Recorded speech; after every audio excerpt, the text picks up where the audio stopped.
老台语讲新闻，世界大小事拢捌招闻。讲新闻老台语，搁来我大小事咱尾头来讲起。讲到旧历7月开鬼门，普渡放水灯，俗语讲公马尽看7月半，会当了解古早对7月普渡有偌尔对重。其中家人放水灯，宜兰头城、滨东恒春唱歌，也搁有嘉义民雄大树爷绕境，互人讲是台湾中原的4大祭典。其中唱歌就爱爬起哩高浅，发展100年来愈来愈精彩。老台语讲新闻，时间到，主播黄秀文。观众朋友大家好，欢迎收看今仔日的老台语讲新闻，我是秀文。下礼拜3就是旧历7月15号，就是中元节，咱都会准备一道真澎湃、真青草来祭拜好兄弟，就是中元普渡。讲到中元节一开始的点歌，你敢知影是因为趣味，所以扮作妖怪要来抢食。佮有另外一个讲法，就是爱甲这个传牌全部拢抢过来，这好兄弟拢会甲行走。这两个讲法的内面拢有要帮助甘苦人的心意。讲到这个中元节，除了中元普渡，佮有一个足闹的活动，就是唱歌。唱歌爱先准备一个鼓棚，这鼓棚差不多有几十公尺悬，参加的选手爱先倒翻棚到顶悬，顶悬有一个鼓塹，鼓塹有传牌，佮有足侪旗啊，这条啊顶悬的全部拢是牛油，所以爱爬起哩的时阵呢，真骨真困难，有时阵佮有人会安尼受伤发生意外，所以以早伫甲新年1884年的时阵，劳民团捌下令讲袂使唱歌。讲到唱歌，咱就会使收到南恒春北头城，这是伫台湾上有名的唱歌活动的2个所在。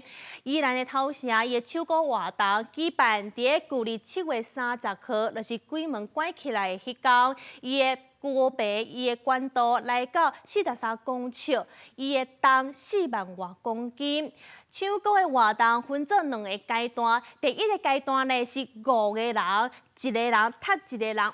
一步一步慢慢啊爬起哩，因爱帮助这个攻击手抢到伫个条啊顶悬红色的线，线来咧，这攻击手佮继续来爬到顶悬，来摕到这个顺风旗。这个顺风旗传说，若是摕到这个旗仔咧，就会使得到保庇。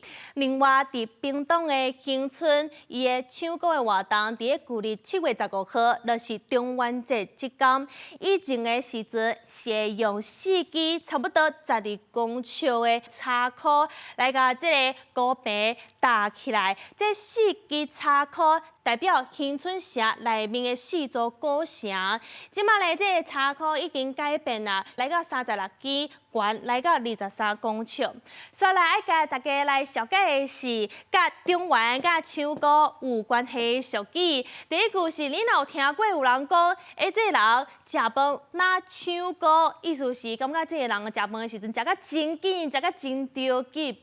所来这句是，公马尽看7月半，公马意思就是已经过新的祖先。这一年当中，除了清明，其实中元节嘛是足重要的祭拜祖先的日子。最后一句咧是爬过3条岭，袂记厝无囝。因为以早想要到南洋平原，爱先爬过3条岭。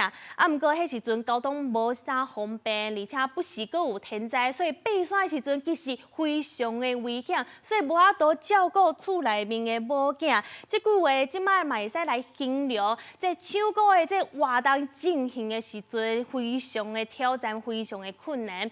以上就是今仔日的老台语讲新闻，我是小文，即摆来个时间，高兴到移动主播。